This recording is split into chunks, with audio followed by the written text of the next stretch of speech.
A lot of realtors are walking this way, and I'm just going to ask if they know how to house homeless veterans. Do you know how to house homeless veterans? No, No. Okay. I sadly do not. I do not, but I would love to learn. I do not. I do not, but I would like to know how. The answer to that is no. No. Do you know how to house homeless veterans? I do not. I do not. Do you know how to house a homeless veteran? He's a veteran and he would be Come homeless here. if I did not house. Oh, look at Okay. We're here at the Capitol, Illinois State Capitol. This is the lobby day for realtors. And I did make an announcement on the bus about my 3-hour course that I wrote to teach realtors how to work effectively with a homeless veteran. Just because the veteran is homeless doesn't mean they don't have resources to use to get housed or to get anything else they need, because they do. But how do you get to those resources to help that homeless veteran get housed? I've got the class, and it'll be out soon.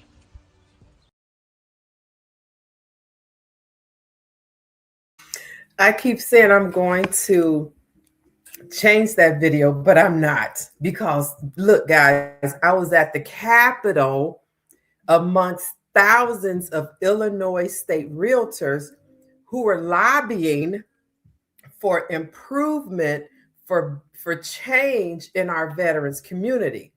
So I had them right there where I needed them to answer that most important question. If can you know how to house a homeless veteran? It's no secret anymore for realtors. But I'm not going to talk all night, because y'all know I could go. I have a special guest on, and this is our special guest. Look what I found. Look, for those of you who are on TikTok, I'm going to turn that device around so you can watch us live on YouTube. This is my partner and also my special guest. I'm in Chicago. He's in Texas, okay? This is Derek E. Green, Certified Public Procurement Officer. Contracts and procurement. Y'all don't know what that means yet. I know some of you don't, but it's okay, because he's going to let you know about it. Government and contracting specialist. Derek, I'm going to bring him on right now. Derek, and I didn't, just in case, you always have to have a backup. So my backup was to talk about the buying plan for the state of Illinois. That's what I was going to talk about. But now that you're here, you can tell us, how does all of this come together? So first of all, introduce yourself. I just like to jump into business. I don't like small talk. I know that's right. Derek Green. First of all, everybody, look, Yvette, as always, I appreciate being on the show. At the end of the day, it's all about our veterans, but at the same time, providing a valuable service to our government. So many people, they get so caught up in, what the veterans need, what the people need. They get so caught up in what they want to do for their businesses, whatever that is. In this case, housing, right? They forget that you also have to bring value to the people running these government agencies. So that being said, I'm going to use that to segue into who I am and what I do. I am Derek Green, as Yvette said, Certified Public Procurement Officer. I am also the founder of GovCon Empire on YouTube. So, as a partnered entity with Yvette and Vet Mentors, we teach the actual government procurement side of things. For those who don't understand how all of this ties into procurement, procurement is the process by which we put government contracts in place. So if you're going to get a loan, think of the procurement part as your underwriting part for getting a contract, right? So when a lot of folks don't understand, when you think about government contracts, right? You just think about, oh, how can I get these contracts? Well, the people on the inside, that is your procurement team. So how does this tie into veteran housing? I'm glad you asked. I'm going to give you that answer. Right? Or housing the homeless vets. Well, guess what? When you go through Yvette's programs, as you all know, Yvette, She has gained mastery over all aspects with regard to policy, processes, pathways for housing homeless veterans, SSVF, supportive services for veterans and families, as well as all of your wraparound associated supportive services that go with that. Why do I bring that part into play? Because at the end of the day, it's about programs. It's about programs.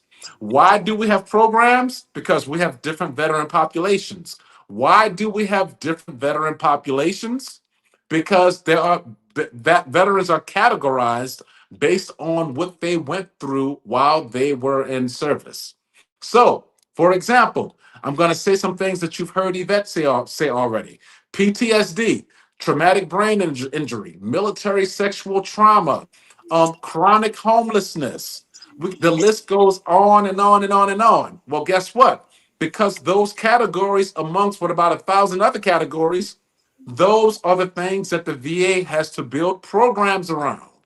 Those programs those programs let you know what the agency has a need for. The agency, in this case the VA, they have a need to serve and help and solve a problem for the people, the different veteran populations that are classified under each one of those programs. Well, guess what? When you are able to get a facility up and running and designated based on one of those programs, if you have the intent and the capabilities to scale, you now qualify to come into that procurement part. That's where people like me come in. The procurement part, once again, what did I say about 3 minutes ago? The procurement piece, that is pretty much your underwriting process for contracts. That is the process by which we qualify you. That's the process by which we create us as insiders. We create what's called the evaluation criteria and set the competitive range, which ultimately decides whose facility can actually become a long-term government contract. I'll give you a hint. Your government loves capacity. Why? Because capacity signals the government that you want to help solve a problem. So let's say, for example, you have a 3 bedroom house. That's a beautiful thing, right? But do you want to stay there or do you want to just start there? If you want to start there, then you can talk about not only having a house for veterans, but eventually grow so that you can go into a long-term contracting program with the government. If you're looking to start there and grow, but if you just want to stay there, well, don't ever think about getting a contract. And don't think about working with me either, because my I know that's right. no, you that's what we talk about all the time. Yeah. That people always say that I want to do veterans housing. Well, what does that look like? That's the conversation I would like to open up and hear what these soon to be providers have to tell me. And some say, well, I just want to house them. That makes no sense to me based on how we help. You got to read. First of all, I got a ton of books you got to read, and how we help you create those programs in order to start receiving these grants and the funding from other organizations that have been granted that, because they're not going to work with just anybody. They can't. Mm-mm. It's No. government. So Nope. continue with those big words, Derek. Now look, so basically, to sum this up in layman's terms, right? Because I don't want to lose too many people too fast. So Mhm. basically, I'm sure that if you've been following Yvette, you are familiar with the various concepts by which you can house homeless vets. You can help the VA end veteran homelessness. Well, if you've heard of that, I'm sure you've also heard of government contracting, right? Well, the reason Yvette and I became partners is so that we can bring those two worlds together while we serve our veterans and serve our federal government at the same time and put money in your pocket if you actually have the heart to be a problem solver and not just another sophisticated hustler, which is my favorite term to use. Money grab. Money Go ahead. grab. I'm gonna tell you, look, I'm throwing Houston under the bus because I'm just that candid and I don't care. So look, I live in the Houston area. So many people don't understand. If there was a city where you could if there was a city where the cornerstone by which it operates is sophisticated hustlers, that would be, I think Houston and Atlanta probably would fight for that title. Oh, oh, I oh. love y'all. I love my ATLians and Houstonians, but I love you enough to give you some tough love too. Because here's the thing. There are too many people within the various communities of these two cities specifically, and why I single these two cities out. Let me tell y'all something. I get so many phone calls and emails, and I live and I'm gonna tell you, you know, when you see certain types of emails and certain types of communication that become more prevalent from certain areas, you have to start calling it out. Specifically, whenever I'm in situations where I'm talking to folks in Houston, or Atlanta, though, look, those are the same two cities that were known for those cash clinics for a while before the Drug Enforcement Agency came and busted them down for running pill mills. Houston and Atlanta were at the top of that list. Y'all know what I'm Of talking doing about? The what? Because pill, I've never. huh? The what now? Oh yes. So this is we won't have to go too much off topic with this because it can still be in the context of the conversation. So for a few years, there was this trend, Yvette, where people learned how to open up these 100% cash-based clinics. Now, what happened Oh, was a lot of your community pill dealers, people who oh, sell pills to people in the community under the table, what they got would you. Got do, they would go and find all kinds of people on the street, homeless people, bring them in, fill out their paperwork for them, and say and they were the people who would bring them in. They were the transportation providers for the you. patients. I got you now. Now HIPAA prevents you from even looking at another person's paperwork when they're getting before they're triaged and checking into a clinic. But these transportation providers who would round them up and bring them in Yes. would actually help them fill out their paperwork because a lot of them were legitimately illiterate to where, it's Yes. very obvious why a lot of them were homeless because they probably fell on hard times. And if you fall on hard times and you can barely read and write and understand paperwork, you're going to have a hard time, bouncing back. Who wants to Yes. bring you into their organization? So guess what? The providers, the neighborhood drug dealers, took advantage of them and leveraged that. The neighborhood drug dealer would give them all some of their money. So let's say the drug dealer brought in 10 patients that day, Mm-hmm. and the price is 200 for each of them to get seen.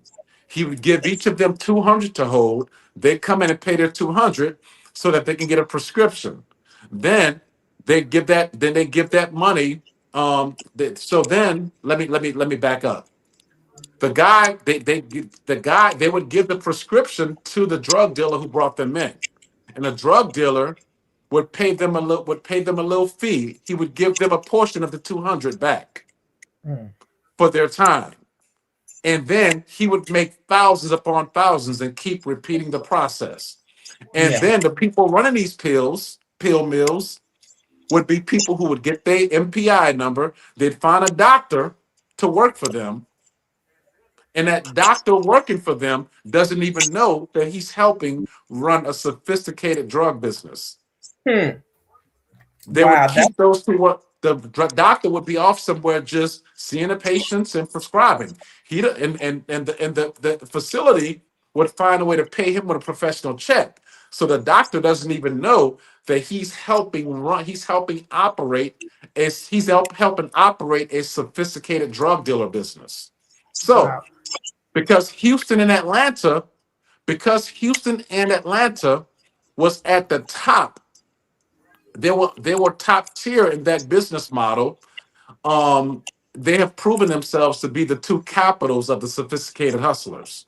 So that being said, a lot of those people don't have those businesses anymore. So what's one of the next things they want to jump in? Oh, I can go get a veteran house. Yeah. Well, guess what? Now the VA is all on top of that. How do I know? I worked inside of the VA for 7 years. Yeah. And guess what? Housing homeless veterans, the GPD grant per diem, that's still Mhm. one of the various procurement channels that stems from the VA. It's just done differently from traditional contracting programs. Your SSVF nonprofit organizations, right? The ones who are actually positioned to receive the grants. Let's talk. Let's They're stop right there. Hold uh-huh. on, because I want you. I've got the money right here that you're talking about, that you're Mm-hmm. just ready to jump into. So let's Yep. just give everybody, and normally, especially for my TikTok viewers, and occasionally, yeah, I think I talk about it on live on YouTube too. But let's talk about how these dollars look Mm. for the legitimate Yes. SVF organization, for the legitimate companies, put it that way, who are receiving this government funding to Mm-hmm. pay for the housing and housing support and other supportive services. Those are your wraparound services for these homeless veterans and the ones who come and live in your facility. So give Yeah. give me favorites organization, Derek. I would say one of my favorite organizations, and they're pretty much starting to kind of Just control a lot of the game. give me the name and the location. I'm going to show them the money. U.S. Vets, Uh-huh. Houston. They're actually in a lot of cities now, but I think Houston is one of the cities they started in. U.S. Vets. Texas U.S. Vets. U.S. Are they on U.S. there? Veterans Initiative. Is that what Um. is? Well, Let's. if they're go ahead. So if we say, okay, if this is it, anyway, they got money. Mm-hmm. So United States Veterans Initiative. Everybody on this list received money. This organization in Texas, whether that's U.S. Vets, but this is the name of it, United States Veterans Initiative, they received almost $1.7 million That's them. in this homeless veterans community to service. This list that I read from is a list of 235 organizations, Mm-hmm. SSVF organizations, who have received this grant of over $818 million. Yeah. So the money that Derek is talking about, it's spread around to 411 organizations Yes. nationwide. So you're Yep. talking about setting up your veteran shared living model to be an active participant in partnering with or being a provider for these organizations, because they all don't have beds outside of their office. So they have to partner with supportive services and other businesses outside of of themselves and outside of the That's VA. right. That's right. It's a business. Nobody ever asks anybody to house homeless veterans free. Derek, I'm a realtor, Mm-hmm. and over 22 years housing homeless veterans. And I never get the question, Yvette, how do you do that? And then when I'm like, it's a process, well, girl, I don't have time for that. Huh. So I've just been doing it. But what people don't understand is we are, as veterans, we are recipients of all things great from the Mm-hmm. federal government, the state, We got the county benefits, we've got city benefits, we got local benefits, we have Mm-hmm. philanthropy, we've got corporations, we have benefits, but people don't understand how to use it as a business. Mm-mm. Nope. Nope. They don't. You want to house homeless veterans or you want to talk about it. It's either or. There is no in between. Power duo. Hey, Joel. Hey, Derek. Joel is on watching us. Oh, Derek. What- what's going on, sir? Uh huh. Yeah. What's So going on, sir? he doesn't see us together that often. He's either talking to you or emailing me. So what is your, if you created a wish list, what would be on the top of your wish list that you want to say to um, uh, entrepreneurs who are looking, what you want to say to entrepreneurs who may be looking to get into the veterans housing space? I'll tell you this. I'm going to tell you the same thing that people like myself, and some of the other government contracting experts out there will tell you. Because I'm going to look at, because see, even in housing homeless veterans, let's not get it twisted. You are still a contractor, even though you're not coming through the regular procurement channels. So at the end of the day, it is still the same concept, and you need to be a problem solver. So that's my thing that I would give. I'd put at the top of my wish list as a gem for fellow entrepreneurs who want to get into this space. But let me go a little deeper and help you a little bit. How do you become a problem solver? That's easy. Learn the needs of the agency. How do you learn the needs of the agency? Learn the reason that that agency was created.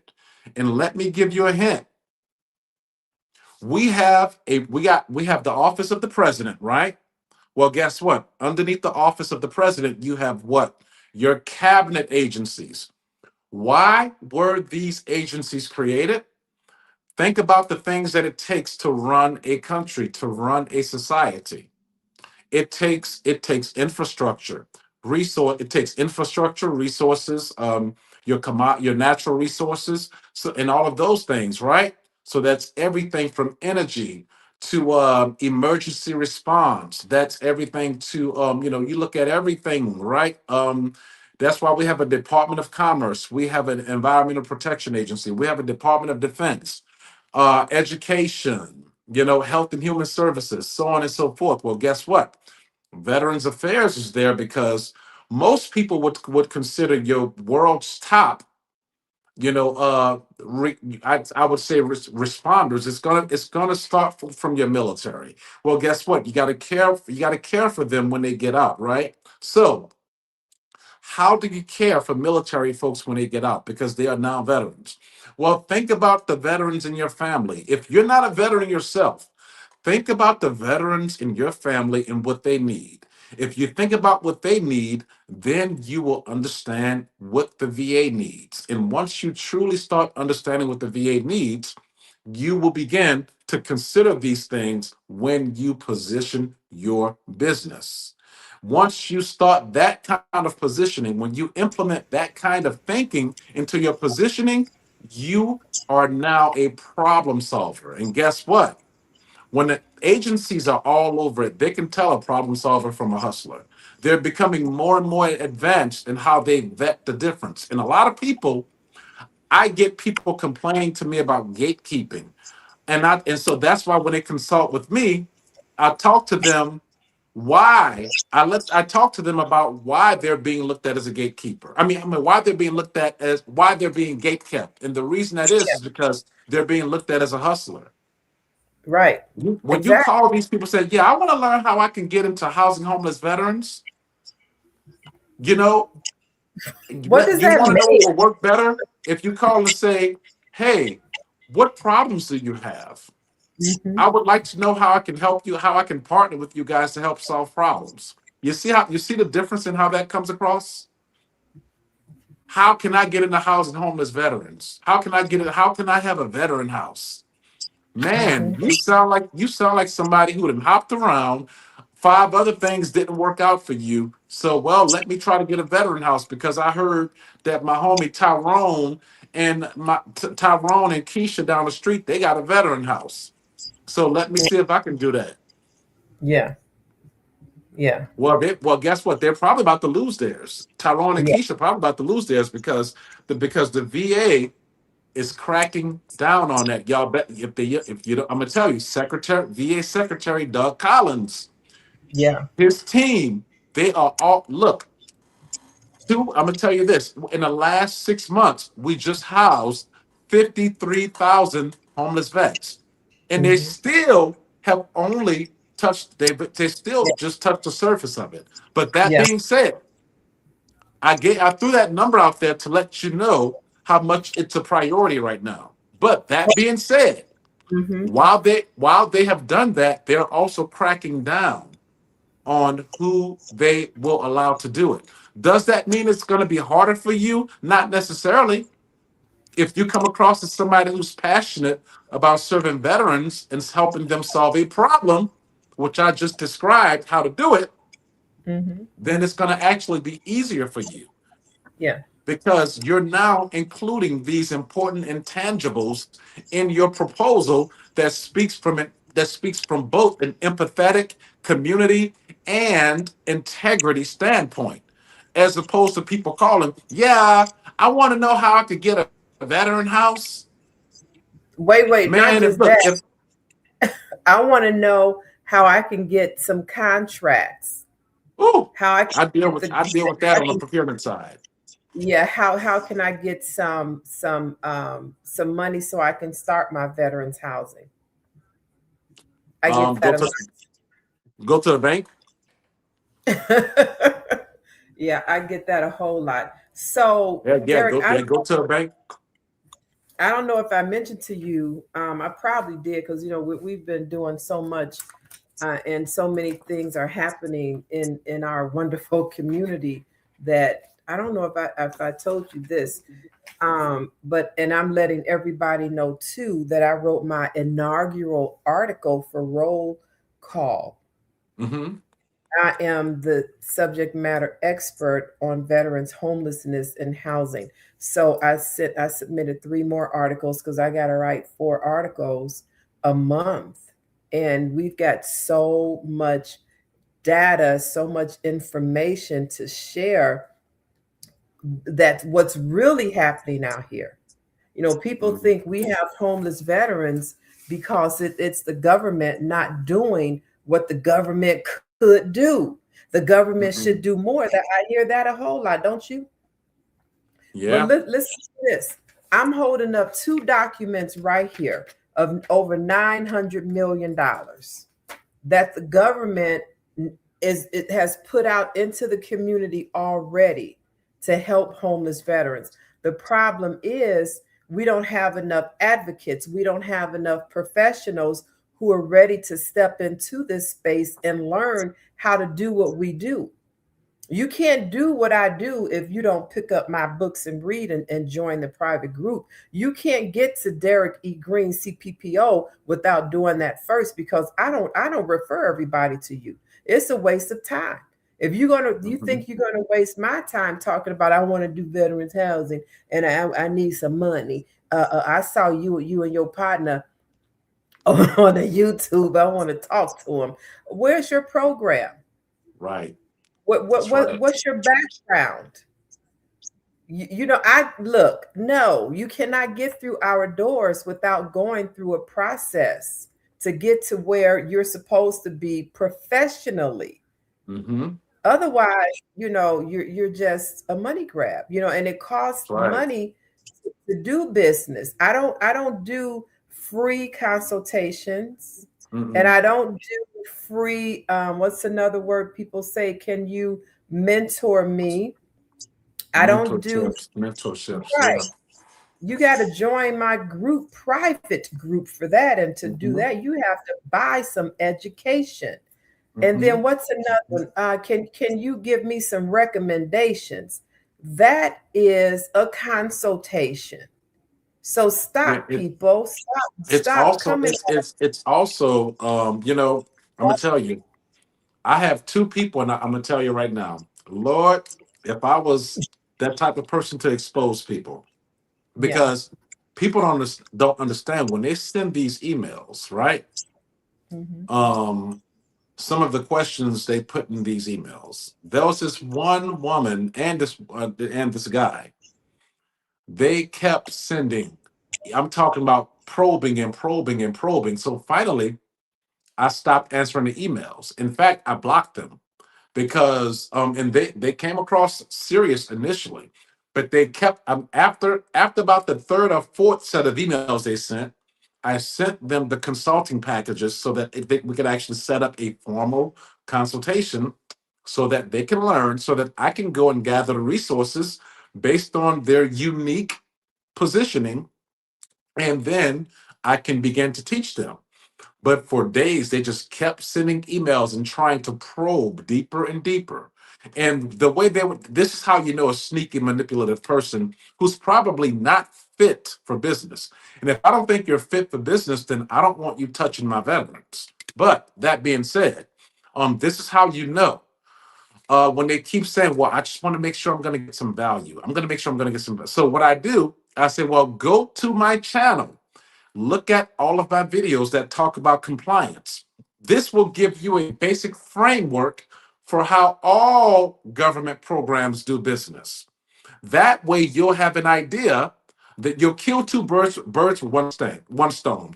You'll understand a little bit about contracting, and you'll understand a little. You have a little working knowledge of all government programs with regard to how they do business with vendors, with grant per diem organizations, so on and so forth, contractors. All right. So, and then when I send them those links, they either go quiet or they'll try to curve the way they're asking their questions.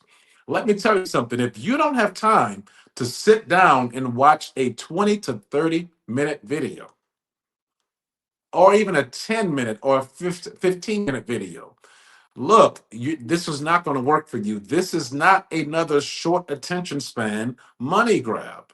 You have to be a person who has more of a long-term equity mindset, a long-term Wall Street player mindset, a venture capital mindset. This is not for hustlers and hard money people. I throw hard money people in there too, because hard money lenders, they're just sophisticated hustlers as well. Because they don't understand. If you throw, I don't care if you got $5 million to play with. If you throw $5 million at a building, but you're not willing to pay for the program management aspect, for the project management aspect, well, guess what? Your volatility is going to be all over the place. The reason why you pay people to help you position that asset is so that your asset can be in low volatility so that you can scale it without it being a liability. Yeah. How is that hard to understand? Well, if what I just said sounds too, if this sounds too complicated or too sophisticated, I think you should take some business 101 classes in college. Yeah, yeah. Go back to school. And hold Yeah. on a second.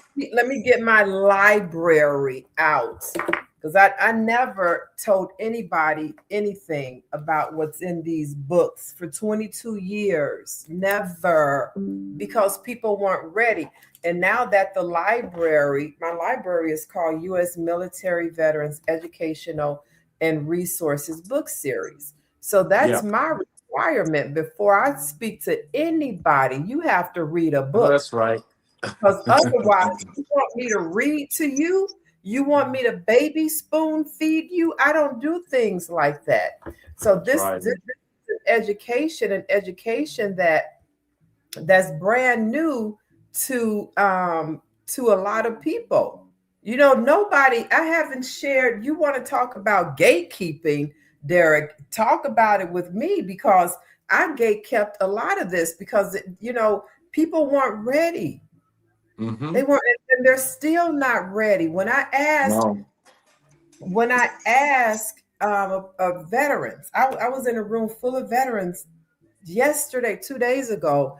I had the microphone, I'm on stage talking and this and that. I said, before I go, I want to ask everybody a question. I want to see a show of hands, just in case. This is what I want you to do. Raise your hand. Who in here, raise your hand, knows how to house a homeless veteran?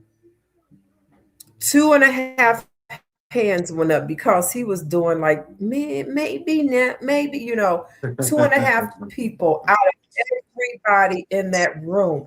And these were veteran business owners. The VBE Day at the city of Chicago. VBE is now one of our permanent certifications, veteran business enterprise.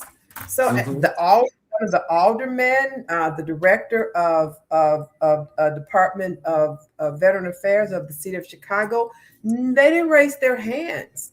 But this is a serious issue that we're talking about in our city, in our state, in our federal, every hold on a second. Let me get my map up here of all the places where veterans have been served by me personally.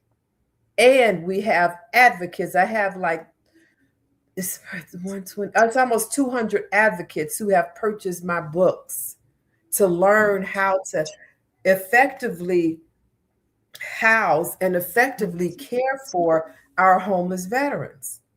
It's just another process. If we're telling you there's money in the system, nobody's saying do this for free. There's money in our community to house homeless veterans. We have Mm-hmm. HUD-VASH, we have over 900 million in the SSVF, and those are just 3 buckets of money. Yep. It's billions of dollars.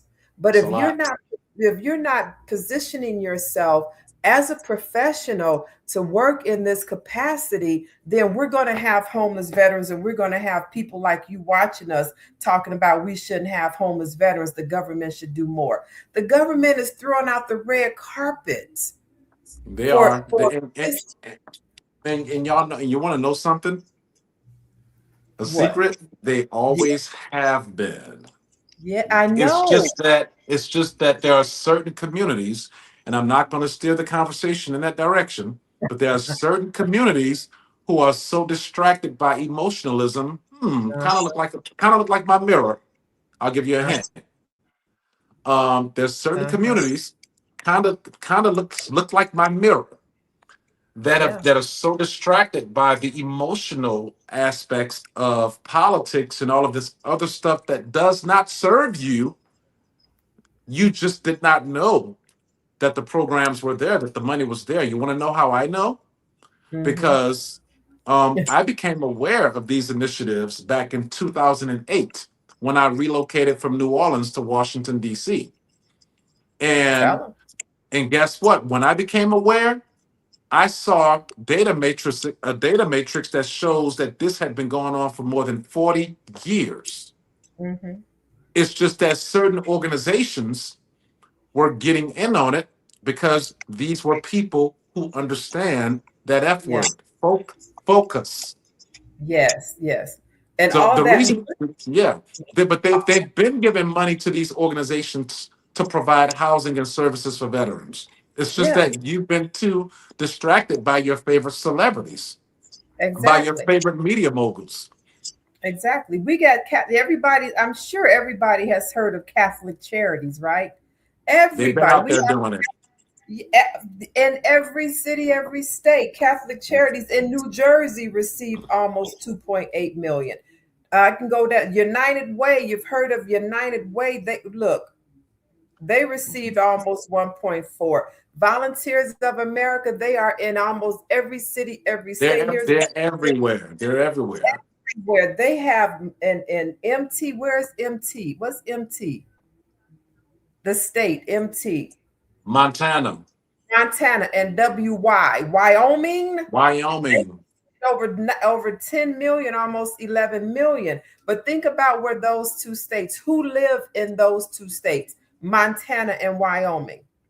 Mm-hmm. Think about it, Native Americans. So this could be part of that funding as well. Mm-hmm. Yeah. So you're so people keep saying, you just learn. Come here and you Learn. want to learn. Come here so you can learn. Don't come here thinking that, oh, we're gonna watch a video or read one book and we're gonna know everything. It's so much to know in this business, and this is a Mm-hmm. business. This was It my is the business business. as a realtor, as a consultant for over 22 years. Who in their Yep. right mind is a realtor housing homeless people, period? Who in their right as a realtor? I would love, Derek, look, why did I have to fall into this space of housing homeless veterans and not housing multimillionaires like the NFL players and the I know, NBA? right? You know, right. So that's one check. Look, I chill for the next 6 months, one commission check. Here, housing homeless veterans got to work a lot, but I still made a 6-figure income as a realtor housing homeless veterans because I Mm-hmm. know where the money is. Yeah, that's it. Yeah. And that's what we teach you to do, but you have Mm-hmm. to cooperate with the blueprint. We're telling you you have to do this and that, then this is what you have to do. And Derek, Mm-hmm. I don't even engage people once, you can ask me something and you want to say, oh no, whatever. Okay, go ahead. Go. It just doesn't make any sense to me. If you know Mm-hmm. it, then go ahead and do it. But they always come back. They always come back and have That's been for it. 2 years. Because it takes knowledge, it takes skill, it takes dedication. Derek, what's your background story? How did you get here? Well, for me, as you know, um, and that was, oh my goodness, so many different things, so many different things to tell. But when I got out of the military, I was a full-time single dad. And I got out because my children needed me. My children were going through things and I kept getting deployed. But guess what? When I got out, it was not very easy for me. So what I did, I had to, I had a good place to stay for a while, but eventually that severance check that you get from the military that ran out, and me and my children, we found ourselves not having a place to stay. So I went to the VA and I kept going and kept going and kept going and kept going. And then they introduced me to a place called Start Corporation. Start Corporation was a place in New Orleans that houses Let homeless. me In look, fact, they're pretty let amazing. me Yeah. look, hold on, let me look that money up. You said Yeah. it's called Star and where? Start Corporation, getting up in the Start morning to start your day. Start Corporation. in Texas? New Orleans. They may be in New Texas too, but I dealt with them in New Orleans. New Orleans, what's that? And what's New Orleans? LA? Louisiana. Yep, LA, Louisiana. Okay, hold on. Let me find the money and then you can talk. Because people Yep. don't, they need to know about this money. Start Corporation for fiscal year 2026 received almost $1.9 million, but they received Wow. more last year. So go Well, ahead, tell I can tell you why that is. I can tell you us why it went down why. because people are not using it. And you know why people are not using it? Because look, They don't. New Orleans is my hometown. The reason they're not using it is because the reason that it's not getting used is because you have the wrong hands in a money pot. And those people are distracting people to do other things, so that that money can be diverted into other places. And now, or people can be distracted with different things going on in the city. So as a result, Start Corporation. they're not able to justify their budget because those of you who want to house homeless vets, especially if you're in Louisiana, you're not going to them and letting them know that you want to do it. And if you're and those who are coming, you're not talking to the vets of the world who can help you position yourself properly. She has books and all kinds of resources. Yvette, you probably, if you don't already have a class, that's probably underway, right? Yes. Yeah, I thought Yes. so. Yeah. All of them. You know, Yeah. this has been my profession for over 20, and not just as a realtor, but as an advocate.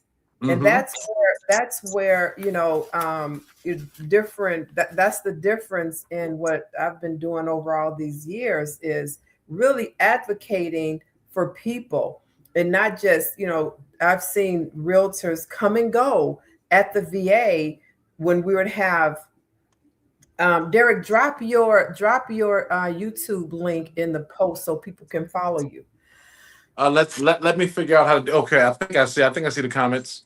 Chat with Okay. everyone in the studio. Hold on. How does chat with everyone in the studio? No, I was saying drop your YouTube link so people can follow you as well. Let's see. How do I do that? I'm gonna figure it out. Give me one second. Yeah, I got it. These questions, I think some of these are not, because I see some of the same questions all the time. All right, let's see. So let's see. What was I talking about? I think let's see. All right. So while you're figuring it out, hey, I need y'all to click like and share over there on TikTok. Those love handles are going up. So let me see. What is Danny? Love the episode. What program helps veterans in your experience?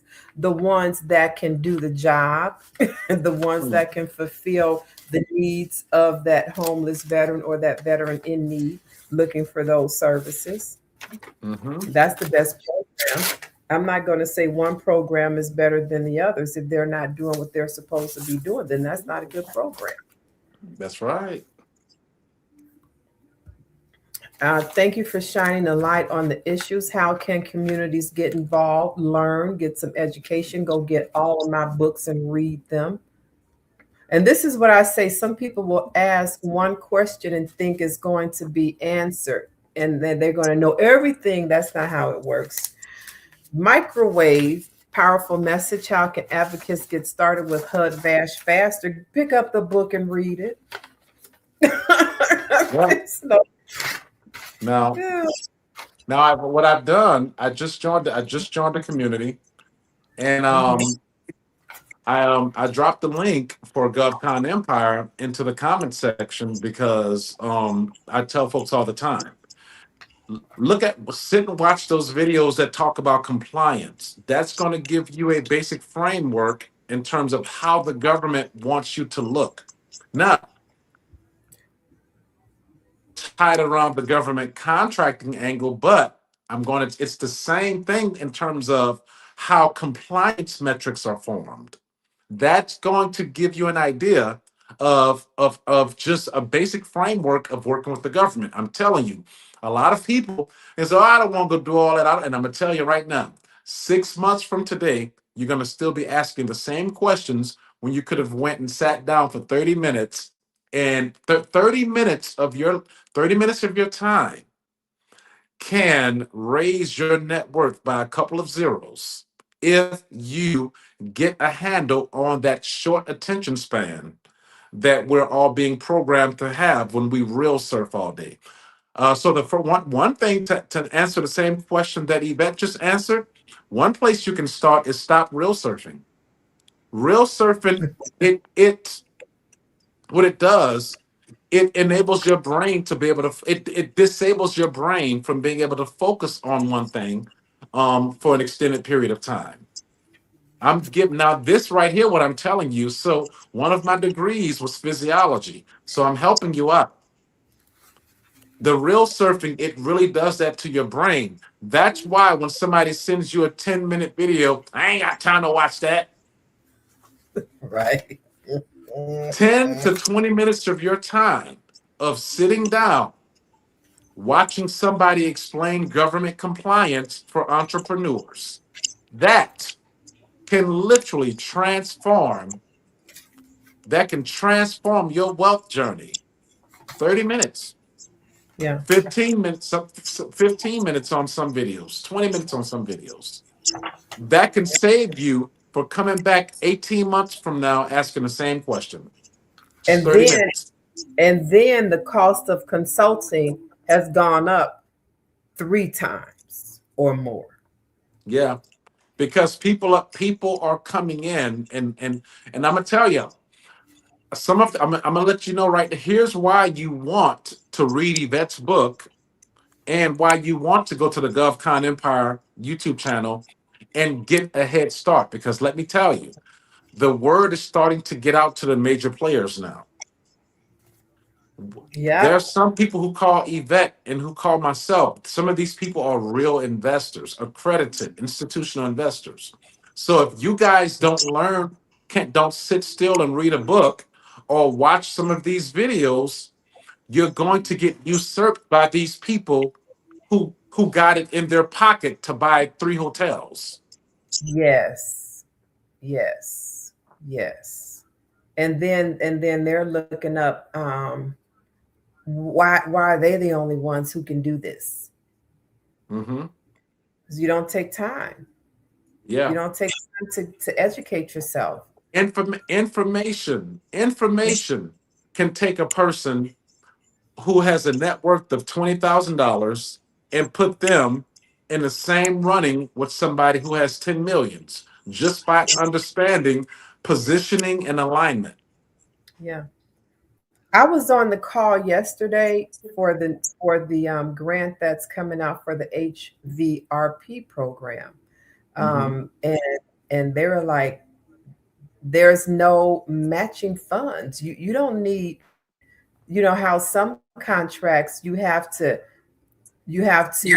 fund it yourself first, and then you get paid at a Derek, he can tell you all about that. But this funding to help veterans get jobs, to pay for, they don't want to use the money for funding because there's not for funding, but for housing, because there's so much money in the community for housing already. So that would be an opportunity for an organization that is awarded these HVRP grants to partner with these SSVF organizations that have already received over $900 million, so that now this new HVRP grant can focus on job placement.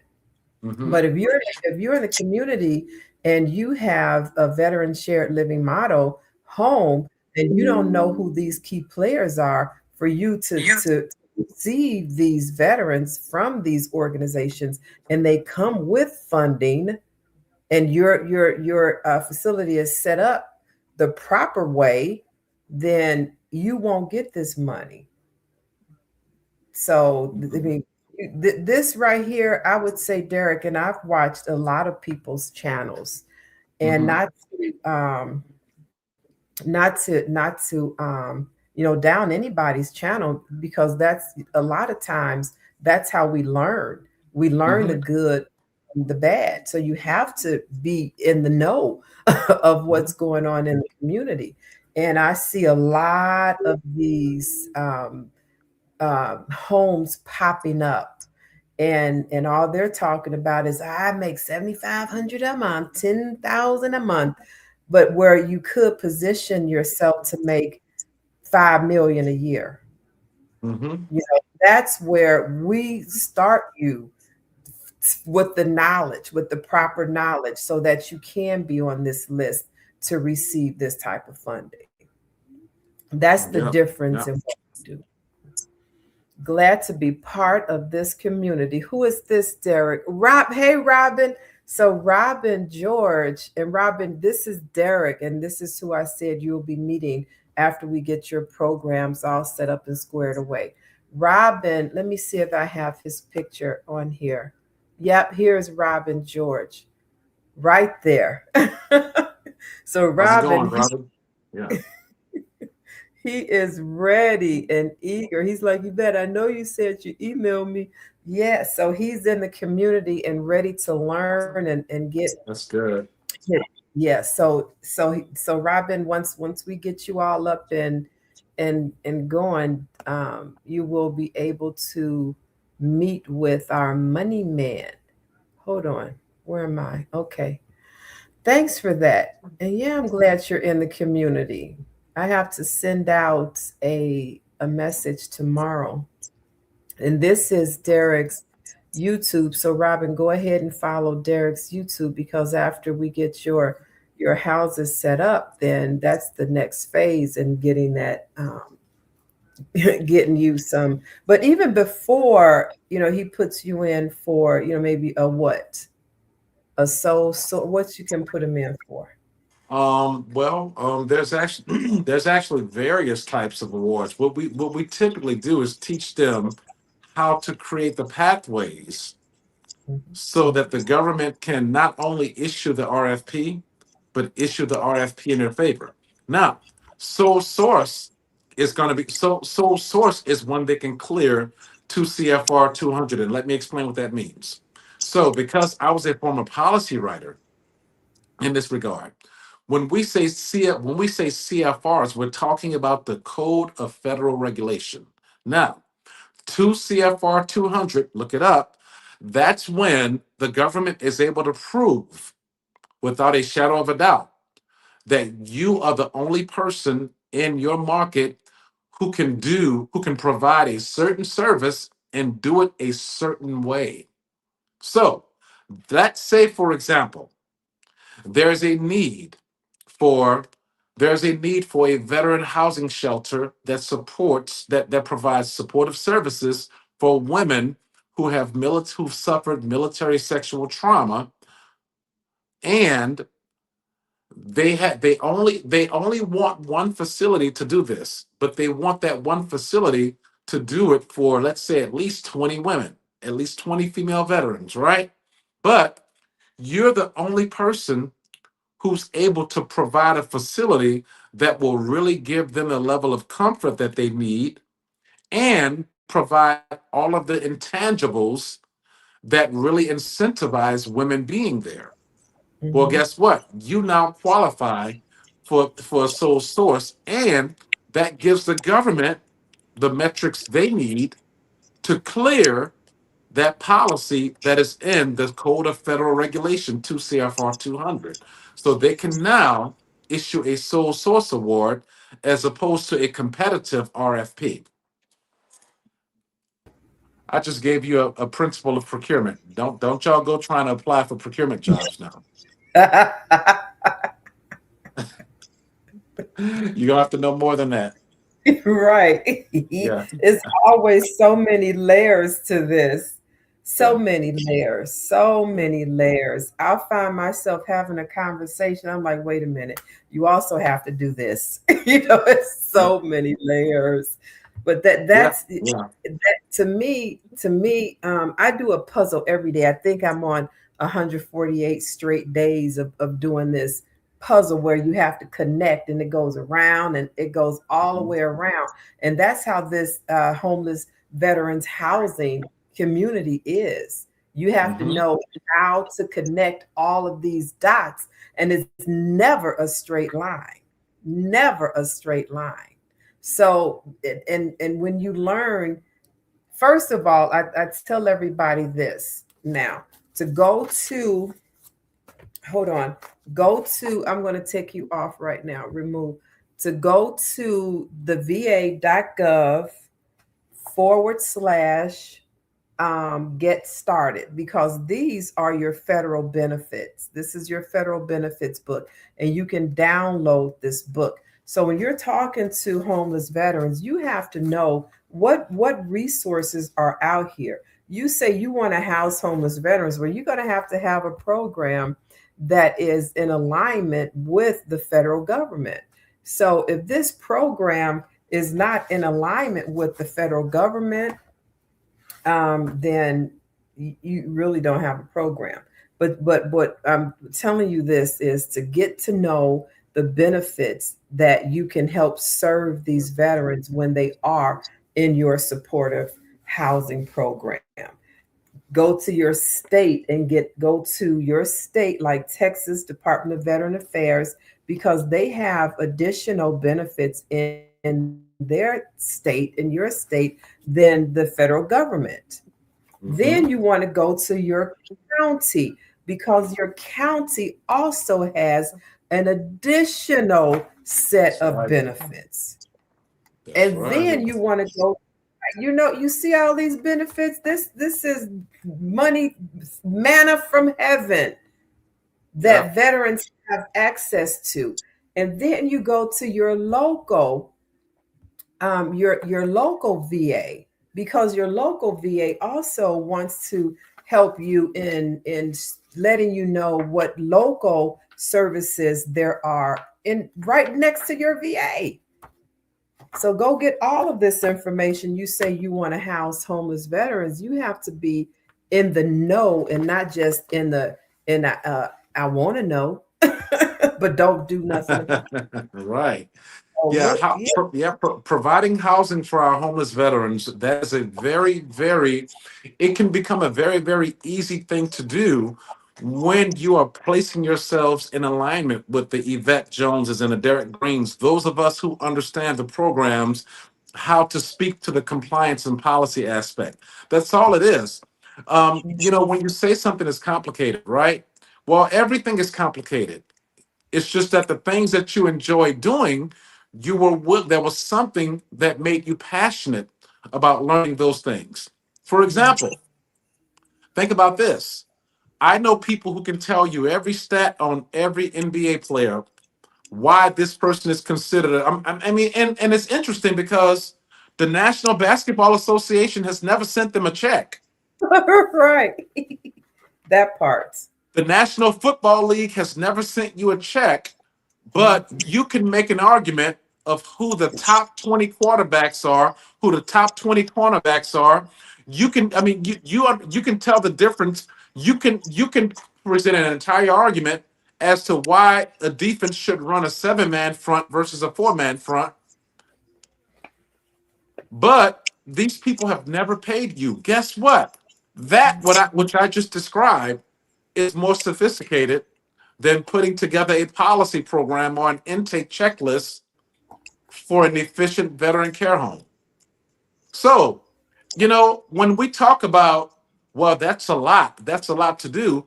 I mean, at the end of the day, that word a lot, it's really subjective based on where you direct your passions. Yeah, yeah, yeah. That's really all it is. What is it that you want to learn? What is it? Because you will put effort into learning things. You will put effort into doing things. Oh, let me tell you something. Look, these thirsty men out here in Houston. Let me tell you something. If there was a 300-page book on how they could sleep with all of the women in the bars, they would read that book. They would get through all 300 pages every week. Oh, mm. So, and this is why people love my channel, because look, I teach people, but my humor is the same. Uh, Right. okay, you know what I mean. At the end of the day, look, we know how thirsty we can be, man. Uh, If the only way you could get a woman to go home with you was to sit in a 50-hour class, you would sit and you would sit through that 50-hour class, take notes. You would make sure that you're set up to give Chat GPT all the right prompts, and I mean, you would get Adobe, the top Adobe software. You'd make sure you have DocuSign and everything you need to do to put that in place. So let's not talk about what's too complicated or too sophisticated to learn. At the end of the day, it's all about where you choose to direct your passions.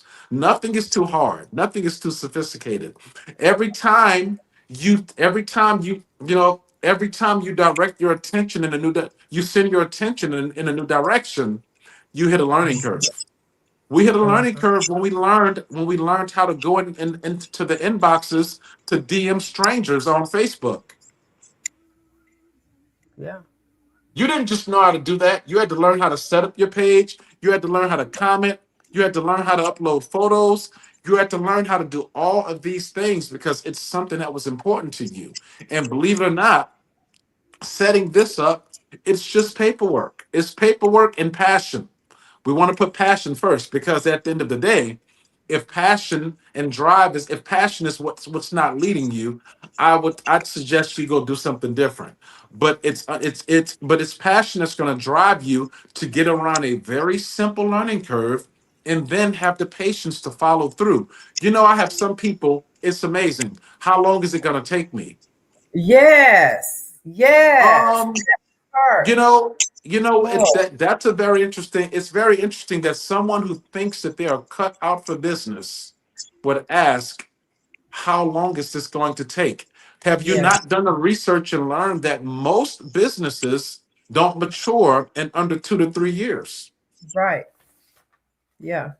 Yeah. And then they get upset when you tell them a long time. Or I It's going to can't, take a while. right. I can't predict that. That's how long it's going to Yeah, take you to. and I tell people all the time, it depends on you.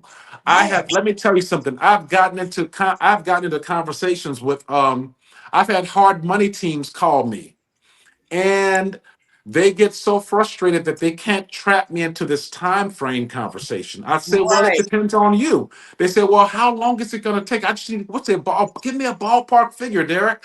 I say, well, you give me a ballpark figure on how long it's going to take to bring your facility up to code.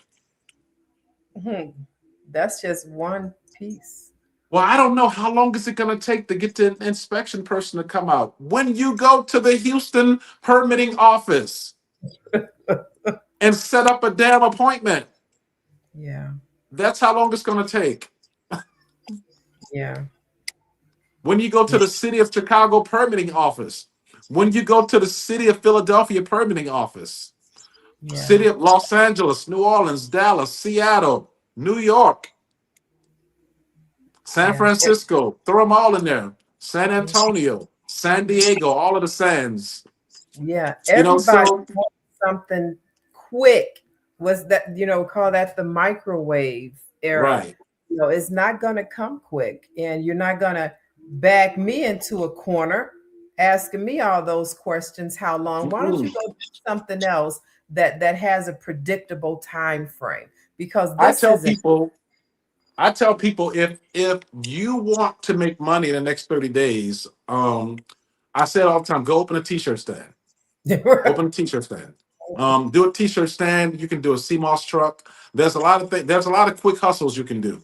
Um, but only problem with those quick hustles is high volatility. It's going to be your investment is going to waver all over the place. Whereas with this one, it's going to take a little more investment of your time and resources to get this up and going, but it's low volatility once the government pulls you in and they begin to see you as a trusted provider. Yes, and be ready to run your own program. That's right.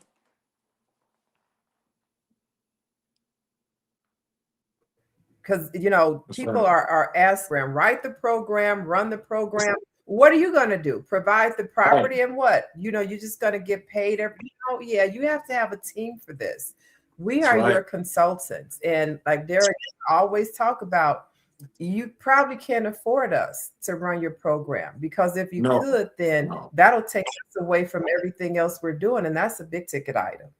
Yeah. Oh, absolutely. Yeah. Absolutely. Yeah. So Yeah. learn what you need to learn from both of us, and follow my direction. Then you follow Derek's direction, and we Yeah. come together that way. But before that, just watch those other videos, and say, oh yeah, well, she said I can do it in 7 days, then go do it.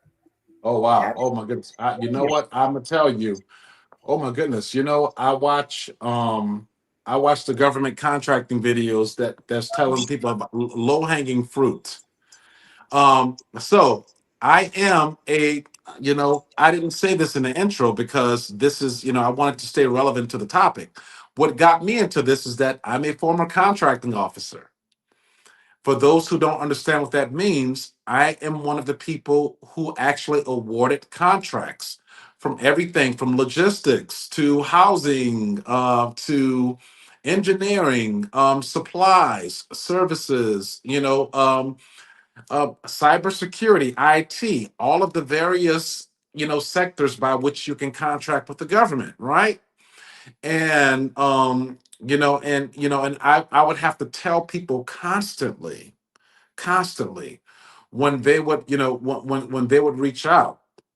I would have to tell people constantly that this is first and foremost. Let me redirect your questions. A better question is always to ask, what does the government need? What does the government actually need? How do you position yourself for what the government needs? That's going to always be the better angle to coming at this. How can I tie my passions into something that I'm already adamant about doing? How can I create a bridge between that, what the government actually needs, and then develop the framework for my policy around those two very important factors, right? And then, with that being said, um, that will let you know. Ever said to tie that into the main point about low hanging fruit? Uh-huh. That, what I just said, exposes the myth about the low hanging fruit thing, you know? Uh, Um, because I'm saying that to say this, to bring it back home to housing. A lot of people say, well, all of this policy stuff, that's going to take a long time. So let me just go and, okay, I don't want to house homeless veterans no more. Let me go to one of those government contracting channels that talks about low hanging fruit and being a middleman in subcontracting. Woo, first and foremost, one, there is no middleman. Two, there are no low hanging fruit. You can get a $50 million government contracting award, whether it's housing homeless veterans or cybersecurity. Just as simple as you can sell, I don't know, sell 20 pencils to the government. Because guess what? Even if you're trying to just sell pencils, why would they come to you and not go to Uline? Why would they come to you when they have Granger? mhm. Why would they come to you when they have GSA? You see what I'm getting at? It's all about positioning. It's not about how big or how small it is. It's about positioning your facility and your services. Yes. That works the same way with housing homeless veterans. Yes. It's not about size, it's about positioning. And so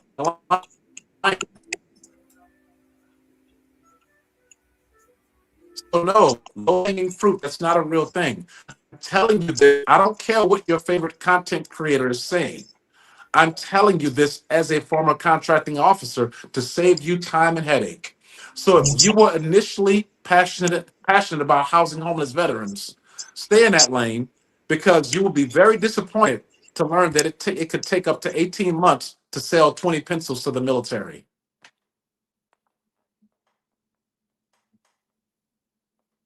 because you have to convince them to come to you and not GSA.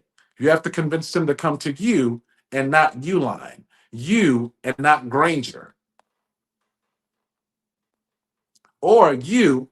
And why would they come to you when they could just use it, go do a local, get a P card and go do a local purchase at Walmart? Oh, use that P card and come do a purchase with me. Exactly. So That's what people have to understand is all about, it's alignment. And alignment comes through reading those books that Yvette already has, watching the videos that are on the Vet Mentors channel, the GovCon Empire channel, so that you can understand alignment. You yeah, basically take what you have, put it in alignment to what the government already needs. And that will get you in much faster than this illusion of trying to chase low hanging fruit or to throw together a quick hustle house to house vets. It's not going to work that way. exactly. Derek, we've Yep. been on 1 hour. I gotta go eat. I we got to have go been eat too. a wonderful duo again.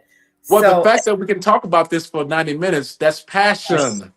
yeah, I mean we can sit up and talk about this all day because it is our passion, it's our life, and we have been affected personally by being a homeless veteran. So we Yes. know what it's like for veterans to be homeless and not have the services or the Yep. benefits because there is nobody to help. So that's what makes us so an integral part of the homeless veterans community because we've seen it. I've seen it boots on the ground working with homeless veterans, and you've seen it by helping these organizations get this money so that they can do it. So I've been sending them to the organizations using that money to house them. So we're all a collective in this community, but you have to learn where you can position yourself. Derek, it's time to go. So you can All close them out. righty. Make sure y'all follow, click like, and share, and we'll see y'all again. All Um, righty. Eric, we have to coordinate our 2026 calendars. Yes, we All got to right. do it. Got to get it done. Thank y'all for being here. Ciao for now. Good night and Bye for love now. 'em. Thanks, Yvette. You're welcome. Oh, wait a second. There you go. Across America, too many of our heroes return home only to face another battle, the fight for stable housing. Veterans are overrepresented in the homeless population, often caught in a system that is complex, slow, and full of barriers. At Vet Mentors, we're changing that narrative. For over 20 years, we've been boots on the ground, not just identifying the problem, but building real solutions.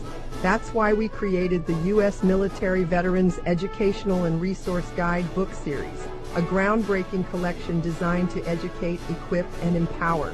These guidebooks are written not only for veterans, but also for the communities, organizations, and leaders who serve them. From step-by-step housing models to funding strategies, this series gives social workers, case managers, realtors, and first responders the tools they need to act with speed, dignity, and impact. Vet Mentors believes housing is not charity. It's a mission, a responsibility, and a pathway to restoring honor. Every guidebook in this series is a resource designed to make sure no veteran is left behind, and no community has to say, "We didn't know how to help." This is how we turn challenges into victories. I'm Yvette Jones Swanson, Army veteran, CEO of Vet Mentors LLC, and I invite you to join us in rewriting the story for America's veterans.